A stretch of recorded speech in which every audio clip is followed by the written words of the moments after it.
Well, it's been a hot minute, hasn't it? I think this is the first review in a year I've done, video review. I'm still doing regular reviews on the website, but videos are a lot of work, and I have taken a big break, and I don't even know if the site's gonna continue. I don't know. There's a lot going on, but I felt like I haven't bought kind of a higher end thing in a while that was review worthy, but I felt like this one was important enough to break my exile, so to speak, for a few reasons. One is that this is the VF-25 Messiah Valkyrie Worldwide Anniversary Edition.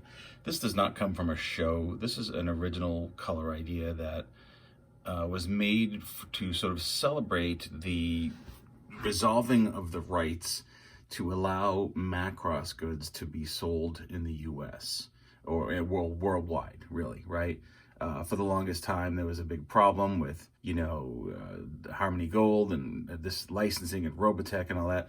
It is resolved. And I thought this was a great piece to kind of go over, because this is the first official Macross Chogokin Valkyrie to be released in the US since the issue was first an issue, right? I mean, obviously we had Robotech stuff, but we never had licensed official Macross merchandise for Chogokin until now. I know we had some Toonami stuff that went under, some, kind of things, but this is a big deal. So that's why we're going to take a look at it.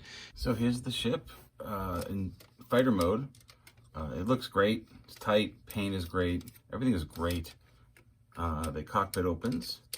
Has a little removable pilot of unknown name.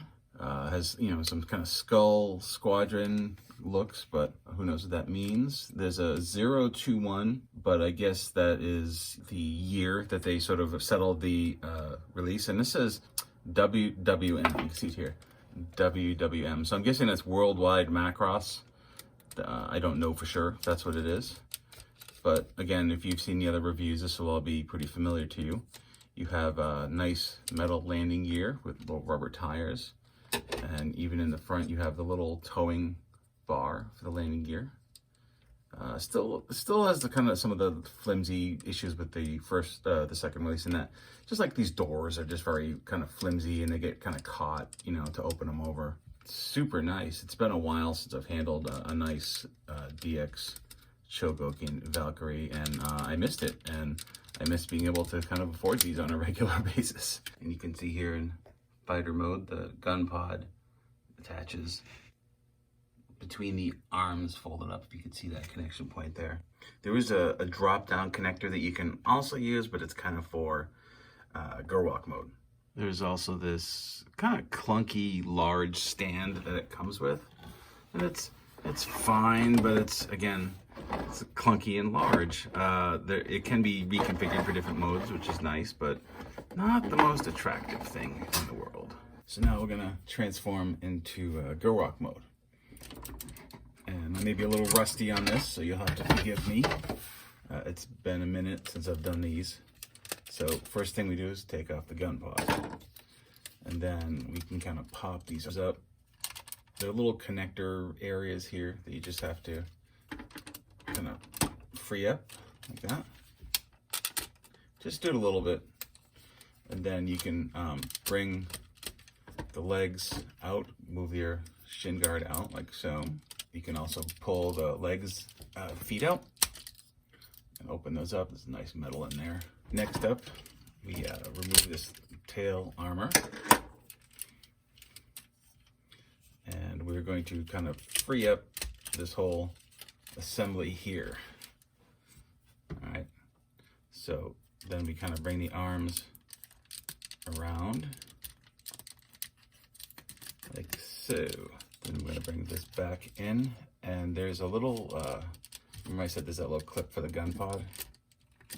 It's right here. And this is going to actually clip into kind of like, well, not clip, but like meat, right? So you get that kind of there. So you get the arms here, and you sort of take them out and they pull out a little bit like that. Actually, these elbows are actually double jointed, but make sure you pull them out all the way when you're doing this mode. And here is Gerwalk mode when on the stand.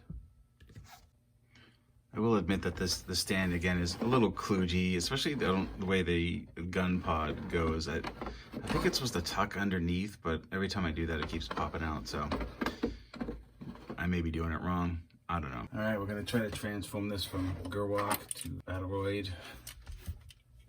So remove the gun, and you can take this connector piece down, and we will open up this nose bit, the landing gear covers, so we can bring that in. So you disconnect the legs, kind of straighten them out, and then we're going to do this thing where we kind of bring the arms of this part here.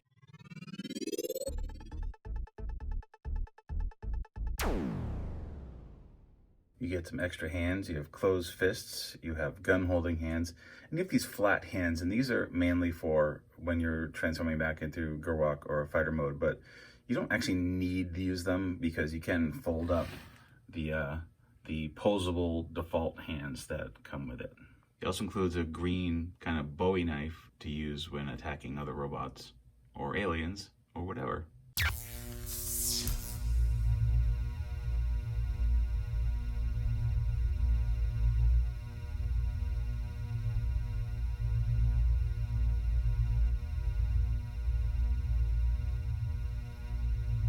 There's also a nice gun pod with an extending barrel, and you know, this little bit at the bottom is flexible. You can move it to be a little more, you know, in line with what you want, but it is super cool. There is a stand for Battleroid mode, and it actually has this kind of magic piece on it that solves a lot of this toy's issues. And it's this block at the top here that sort of connects the back of the cockpit to the front of the crotch, and it keeps those pieces in the appropriate distance, right? And honestly, that's what this toy really needs, is something to keep that locked into place. So, you know, if you just gonna display it, actually this stand is probably the way to go. It takes up a little bit of real estate, but it really renders the figure very stable. As an example, we're gonna take it off here. And you'll notice that, like, this, it does this a lot, right? And you think, there's a little clippy things that keep them together, and you can hear it click, right? But they don't stay clicked. So you do have to be really careful about the way that this joint is going here. The correct way is for it to be all the way out. But again, there's nothing to kind of keep it from, you know, collapsing here. And then there's just a lot of weight on these little bars here that, again, just make the whole thing flip over backwards. So, you know, I still would have liked a little sturdier. That's a frustrating point with the whole figure. That and these little things pop off kind of easily, but they're on ball joints, so they pop back in. But I mean, that's the same complaint that you're gonna have with the original re-release anyways. That hasn't changed much. I also would have liked something to kind of lock this back, because this moves out a lot.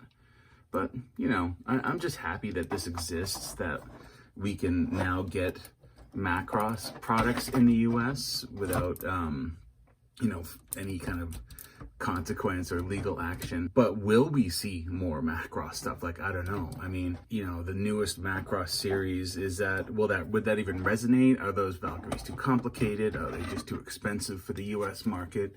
Is it too little too late? You know, we've all been buying these from overseas directly anyways, and, you know, does it even matter, right? So, I don't know. But it's been a hot minute, and I don't know if I'm going to keep, you know, if I'm jumping right back into reviewing on video, but I'm always on the website, so check out CollectionDX.com. Thank you for watching and hanging in there if you're one of our old subscribers. And who knows what will turn up in the future.